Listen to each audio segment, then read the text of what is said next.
Coming up next on One Nation, Scotch and the Mass Extinction.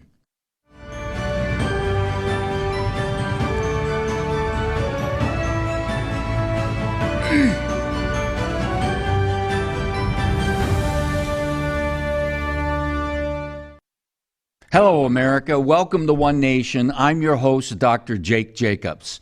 Before we get into the meat of today's show, I have got to take some time out to recommend something that I think you should read. I just got done going from cover to cover of New American, newamerican.com. This is the January 16th of 2023 edition, and the title is The UN's New World Religion. I mean, absolutely phenomenal stuff. I've been reading this magazine for years, but this one is profoundly relevant to today's show, but it's also profoundly relevant to what's happening in Davos, happening with the UN, and happening when it comes to the climate change cultic fanatics that are out there. Alex Newman, one of the most brilliant minds in America today, has a number of articles within this issue of The New American. One title is The UN's New World Religion. Another one called The UN Climate Deal, Get Ready for Climate Reparations.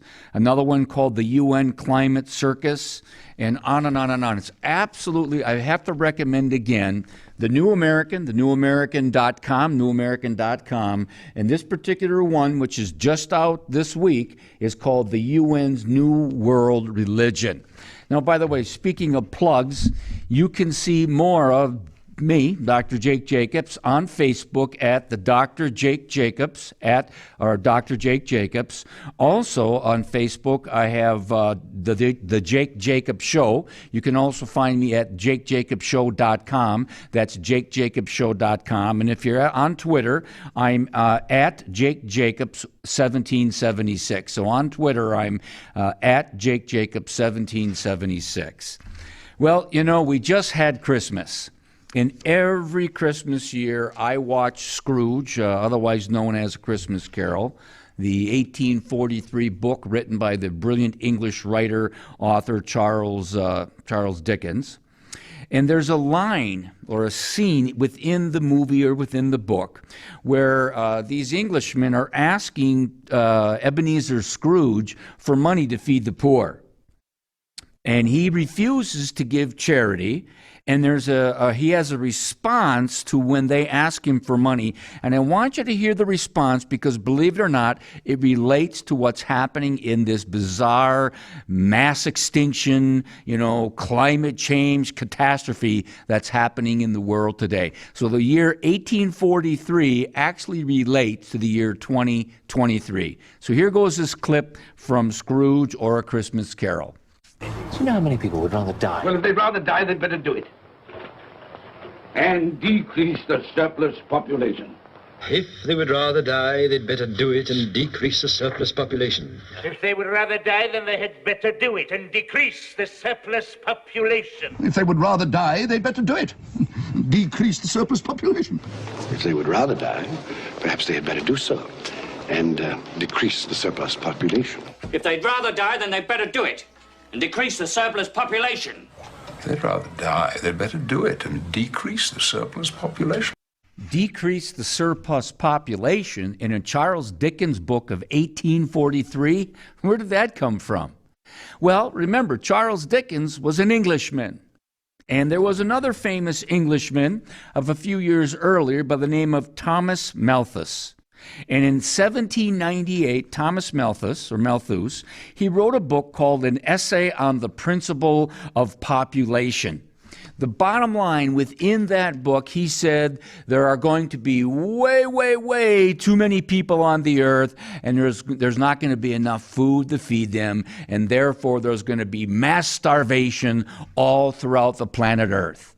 And so the followers of this Thomas Malthus were called Malthusians. And it happened to be that Malthusianism, or this philosophy that there are too many people in the earth, influenced a lot of the writers of England and other intellectuals in Europe and America for many, many years. In fact, another famous individual who fell for the beliefs of Thomas Malthus was another famous Englishman by the name of Charles Darwin. Now, we all know about his 1859 Origin of the Species, but he also in 1871 wrote a book called The Descent of Man. Now, there's a quote in The Descent of Man that I have to read for you because it relates to Thomas Malthus. It relates to this bizarre world that there are too many people in the world. And here's what he says. With savages, the weak in body or mind are soon eliminated. We civilized men, on the other hand, we do our utmost to check the process of elimination. We build asylums for the imbecile, the maimed, and the sick. We institute poor laws, and our medical men exert their utmost to save the life of everyone to the last moment. Thus, the weak members of civilized societies propagate their kind. No one who has attended to the breeding of domestic animals will doubt that this must be highly injurious to the race of man.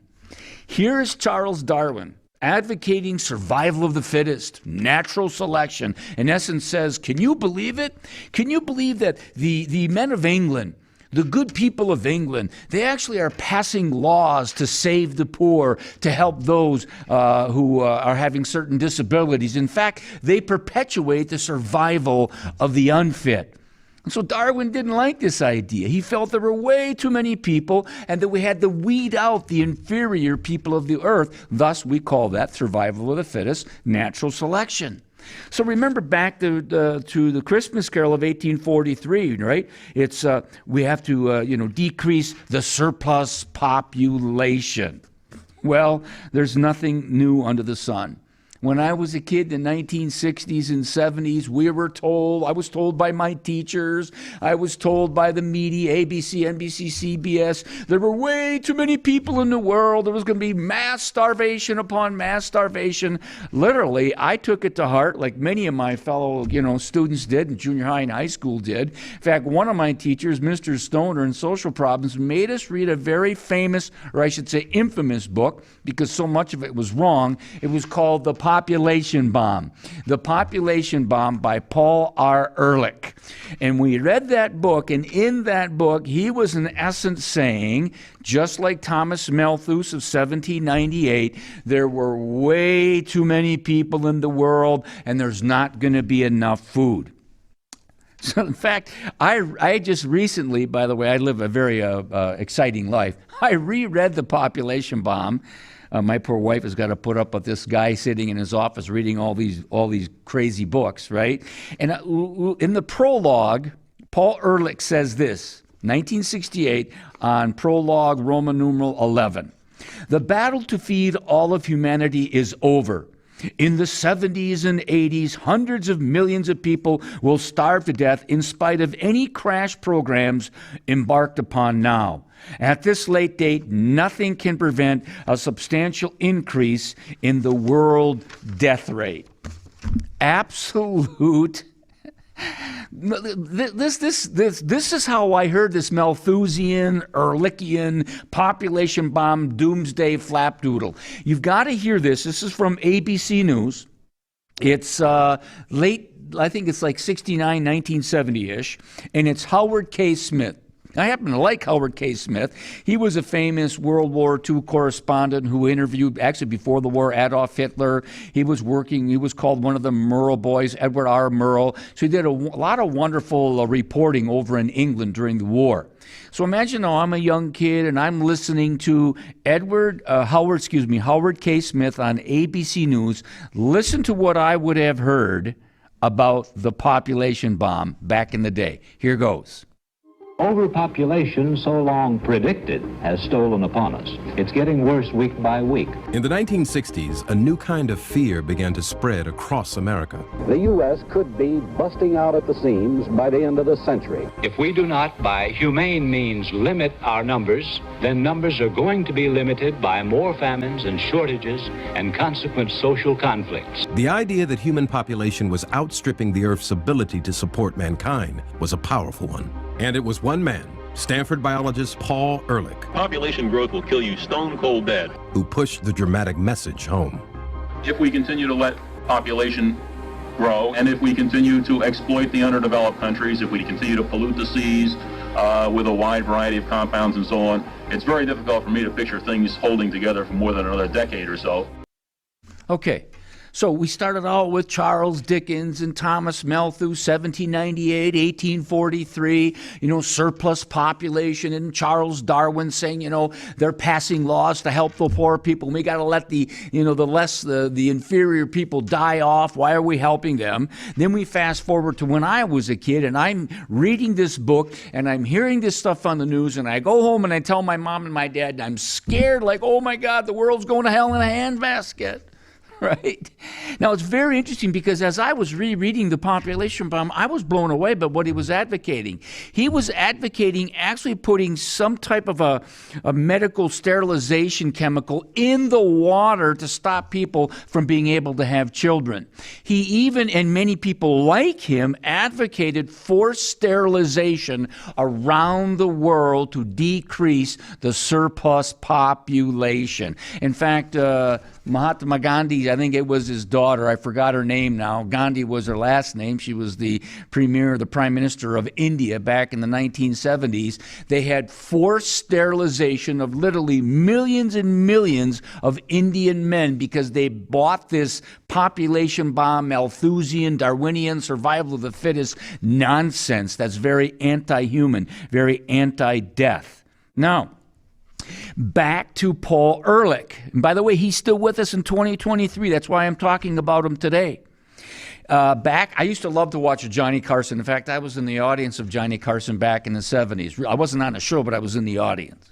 But this Paul Ehrlich was such a population bomb, Malthusian, we're all going to hell in a handbasket rock star that he was on Johnny Carson for almost 20 times. So here, I want you to hear a little bit about Paul Ehrlich and see what he has to say on Johnny Carson back when I was in high school. Here goes. How did some of the brightest minds manage to get things so wrong?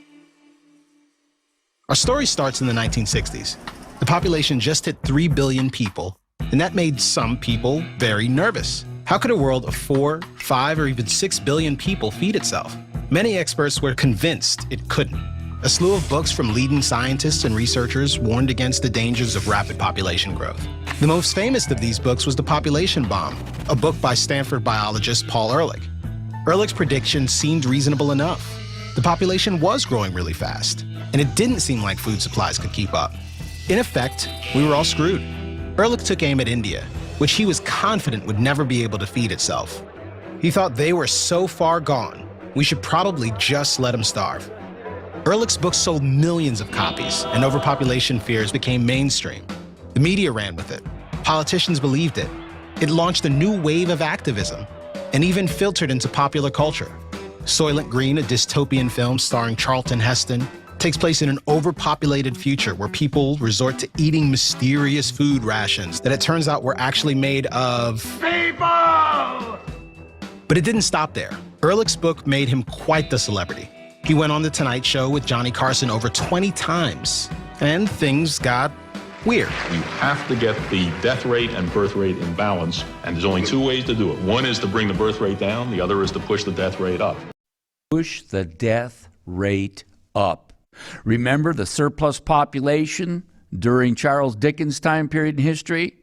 Charles Darwin complaining about too many people living, the survival of the fit. The unfit were living because of technology, because of laws, humane laws to help people. People talking about overpopulation, not enough food, et cetera, et cetera. Paul Ehrlich is back. He's like 90-some years old. This Stanford professor, right, is back, and he's pushing the same old pablum, the same old fanaticism. And it's not just Paul Ehrlich. It's many, many others. In fact, Paul Ehrlich was just on 60 Minutes, I think it was New Year's Day, of just a couple of weeks ago. And here is how 60 Minutes actually started out their show. In what year will the human population grow too large for the Earth to sustain? And the answer is about 1970, according to research by the World Wildlife Fund. In 1970, the planet's 3.5 billion people were sustainable. But on this New Year's Day, the population is 8 billion. Today, wild plants and animals are running out of places to live. The scientists you're about to meet say the Earth is suffering a crisis of mass extinction on a scale unseen since the dinosaurs. Here we go again. We're now, according to these so-called experts who think they know so much that isn't so, we're in the midst of a sixth mass extinction. It's been going on for quite a while. So while we got all these crazy people at the COP27 telling us the world's going to hell in a handbasket, and we got all these elitists and oligarchs and plutarchs and all these folk over in Davos, Switzerland telling us the world's going to hell in a handbasket, there's 60 Minutes and all these so-called other experts telling us, and simultaneously, not only are we in the midst of a cataclysmic, catastrophic, apocalyptic, existential end of the world, 7 years and counting, according to Ocasio-Cortez and Greta and the IPCC people, right? The BBC and The Guardian and all these lefty nut jobs. Not only are we in the midst of all of that, we're in the midst of the sixth mass extinction. Remember, if it bleeds, it leads. It's all about fear. Make the people fear so they vote in politicians who can take action and get more money to save the planet. I mean, this is absolute insanity. You've got to hear what Paul Ehrlich said in that 60 Minutes report. Now, mind you, I just showed you Paul Ehrlich on the Johnny Carson show talking about, there's too many people. We got to push up the death rate. The world's going to hell in a handbasket. And by the way, the fact of the matter is there was a green revolution in the 70s and the 80s and the 90s where agricultural foodstuff exploded exponentially, having more food than ever before, more people than ever before, and we're flourishing on planet Earth because of fossil fuels and fossil fuel technology and saving lives because of what fossil fuel technology and machinery gives us. But that crazy nut job, Paul Ehrlich and all of his apocalyptic doom and gloomers are still there pushing their propagandist idiocy. Here's Paul Ehrlich. Too many people, too much consumption, and growth mania. At the age of 90, biologist Paul Ehrlich may have lived long enough to see some of his dire prophecies come true. You seem to be saying that humanity is not sustainable. No, humanity is not sustainable. To maintain our lifestyle, yours and mine, basically, for the entire planet, you'd need 5 more Earths. Not clear where they're going to come from. Just in terms of the resources that would be required. Resources that would be required, the systems that support our lives, which of course are the biodiversity that we're wiping out. Humanity is very busily sitting on a limb that we're sawing off. Here we go again. Mankind is destroying the earth. He's destroying humanity. There's nothing new under the sun. And sadly, people like Paul Ehrlich and these propagandists at CBS News with 60 Minutes, this stuff gets into our schools, and the young people, the alpha generation, the Zoomers, the Generation Z, they're falling for this hook, line, and sinker. And it's important for you and I to educate young people around us that this is fallacies. These are lies upon lies upon lies. This doom and gloom stuff we've been there, done that over and over again. We've been doing this for hundreds and thousands of years. By the way, in the 1970s, headlines like this of Paul Ehrlich was all over the place. There's Paul Ehrlich, outspoken ecologist to speak, and in it he talks about the world's going to go to hell in a handbasket, and there's going to be mass starvation, and he even talked about there being a horrible ice age where the earth where people were going to freeze to death all over the place. And it wasn't just Dr. Ehrlich, Paul Ehrlich, it was many other so-called experts that were saying we were in the midst of an ice age. Well, here we are.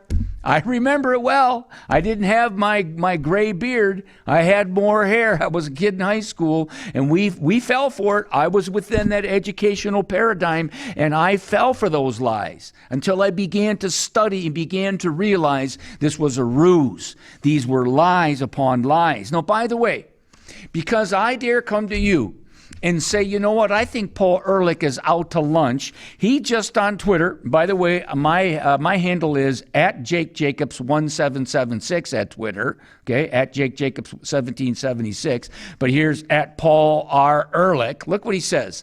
60 Minutes extinction story has brought the usual right wing out in force. You see, because I say anything, because many others say anything, we're called right wing out in force. If I'm always wrong, so is science. See, just like Dr. Fauci, I am the science. Since my work is always peer reviewed, which doesn't mean diddly squat, these are just left-wing propagandists just reinforcing each other's false viewpoints. And he says, including the population bomb, and I've gotten virtually every scientific honor. You see, don't you see, I'm the great Paul Ehrlich. I have a PhD. I wrote a book that sold millions of copies, even though 98% of it was wrong. But I got all these honors. I mean, Barack Obama, he got a Nobel Peace Prize for not doing diddly squat. And there he is, put it out on Twitter. There's those right-wingers coming after us. This is not about right-wing, left-wing. This is about the truth, the reality of life here on Earth right now. In fact, The Atlantic had an article out a little while back called "The Earth is Not in the Sixth Mass Extinction." And within it, it was featuring an article by Smithsonian paleontologist Doug Irwin. He's one of the world's experts. There have been 5 previous extinctions, mass extinctions. Those were caused by nature, not by mankind. And listen to what he has to say. People who claim we're in the 6th mass extinction don't understand enough about mass extinctions to understand the logical flaw in the argument. To a certain extent, they're claiming it is a way of frightening people into action, when in fact it is actually true. If we're actually in a 6th mass extinction, then there's no point in conservation today. This is because by the time a mass extinction starts, the world would already be over. And he goes on in this Smithsonian article to say, if we're in the midst of a 6th mass extinction, it's too late. Nothing you can do about it. He says you might as well go out and buy a case of Scotch and eat, drink, and be merry, because tomorrow you're going to be dead. And he called it junk science. Here was the Smithsonian paleontologist who was intellectually honest enough, not going to be intimidated by the propaganda media, being called a right-winger. He's not even a right-winger. He just analyzes the data and the information and says, wait a minute. Yeah, we have some extinction going on, but it's a much smaller number than we actually realize. In fact, Michael Schellenberger, who ran for governor of California and written a number of books on this issue. I think one of his books that I've read called Apocalypse Never. His article says, no, humans are not causing a 6th mass extinction. He says the 60 Minutes piece is apocalyptic pseudoscience. He says if there was a 6th mass extinction, humans would need to be wiping out between 75 and 90% of all species on the earth. The IUCN, the International Union for Conservation of Nature, says this. The main scientific body says that 6% of species are critically endangered, 9% are endangered, and 12% are vulnerable. It's not nearly close to the 3/4. It's not even close, people. And then he goes on to say, the IUCN goes on to say that it has estimated that it's just 0.8% of the 112,000 plant, animals, and insect species within its data have gone extinct since the year 1500. That's a rate of fewer than 2 species lost every year, for an annual extinction rate of 0.001. Now, people, this is so important for us to recognize and realize right now. This fanaticism, this language of existentialism, you hear Biden saying it, Nancy Pelosi, Chuck Schumer, the former Secretary of State, now he's the climate czar, John Kerry, the Igors of the world, the Al Gores, raking in millions and billions of dollars off of this fanaticism, this apocalyptic, cataclysmic. The head of the United Nations General Security, this socialist Marxist dude, saying that it's climate hell out there. You see, they are using this to scare us. to scare the average citizen in America and around the world into turning to government, centralized government, to save us. You know, we just had COP27. And by the way, Alex Newman covers that COP27 in the UN's New World Religion and New America magazine here. You've got to read it. It's absolutely fantastic. We just had the COP27 where they were demanding, redistribution of wealth. They were demanding reparations where the rich countries like America pay the communist Chinese, the second largest economy in the world. We got to pay them a bunch of money because they're a developing nation, which is a bunch of hogwash. The second largest economy is not a developing nation.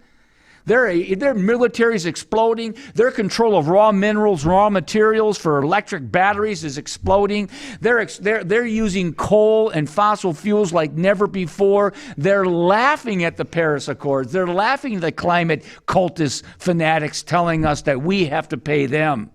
Now, as this show is going on, there's Davos in Switzerland with the World Economic Forum, the Klaus Schwabs of the world, right? And all these, the class politique, the plutocrats, the oligarchs, the kleptocrats, the billionaire club, right? The Hollywood mucky mucks, the crony capitalists. You got the political, the corporate, and the political elites coming together. Thousands of them jet-setting into Davos. Carbon footprint galore, huge, right? Bigfoot carbon footprint. You got the state and the corporate world joining together. Last I learned, and when you got the state and corporate world coming together, that's called fascism, right? You got people like Barack Obama and Bill Gates and John Kerry. They talk about the world's going to hell in a handbasket, and they turn around with their multi-millions of dollars and build beautiful homes on the beach in Hawaii, Martha's Vineyard. You see Al Gore with his Inconvenient Truth movie, and half of Florida's underwater. And yet where do the Democrats go and party during COVID? They went down to Florida. They hate DeSantis, who they called the Satan, but they sure love the beaches of Florida. But no, according to Al Gore, the beaches, everything's going to be underwater. People, this is a ruse. These fat cat oligarchs, plutocrats, these political kleptocrats, the Obamas, the Bill Gates. Bill Gates just bought a multi-million-dollar home in Del Mar, San Diego, or Del Mar is a suburb of San Diego. That's where Ricardo, Lucy's husband, used to have a home. I know, I used to live in that area. I used to jog up by his house. This just blows me away. If we understood how much money that Al Gore has invested into climate change companies, he is making a killing. Follow the money, people. These eco fanatics, these climate cultists, this has become like an eco theology or an eco communism. It's like a mixture of the world of fascism and communism and twisted theology where they worship Mother Earth, Mother Gaia. I mean, remember when they had the Inflation Reduction Act this last summer, right? And in September of 2022, Nancy Pelosi, I'm going to look at my notes because I want to make sure I get the quote. She says, "We save the planet." She said, "We're saving the planet. Yes, we're borrowing and printing and spending millions and billions and trillions of dollars we don't have, but we're saving the planet." What arrogance, what hubris. They're not for the earth. They're not for humanity. They're not for sanity. They're not for truth and justice in the American way. They're charlatans trying to scare the hell out of us so that we can turn to them to save the planet. Let me give you a sense of the arrogance of these individuals. Just yesterday, John Kerry, the climate czar, said these words about what a great savior that he and they and them are. Here goes, John Kerry. And when you stop and think about it, it's pretty extraordinary that we, select group of human beings, because of whatever touched us at some point in our lives, are able to sit in a room and come together and actually talk about saving the planet. I mean, it's so almost extraterrestrial to think about, quote, saving the planet. And if you said that to most people They think you're just a crazy tree-hugging, lefty, liberal, do-gooder, whatever. And there's no relationship. But really, that's where we are. People, did you hear this? Extraterrestrial? You betcha, man. This dude is a Martian. This dude is way out in lefty land. Yeah, he is a tree-hugging nut job. It's not about saving the planet. It's about self-aggrandizement. It's about central government control of our lives. It's about how we heat and what we eat. They're even going after the gas stoves in our homes. The sad fact, people, is they're fooling our children. They're eco-communist. They're neo-fascists who want big government control of our lives. They want to control how we eat, what we eat, where we go, and how we go. And they're laughing at us as they jet set and eat their meat. They jet set to Davos and they eat their caviar and their meat and they wine and they dine. And they sit and then they fly home in their beachfront homes and laugh all the way to the bank. My fellow Americans, let's continue to expose them for what they are. Charlatans. Scammers, deceivers, masters of deceit. It's important for us to reach our youth and let them know that our Heavenly Father has got things in control. So until we meet again, my fellow Americans, do not be duped and fooled by these people. God bless to you. Godspeed. And until we meet again, happy trails to you.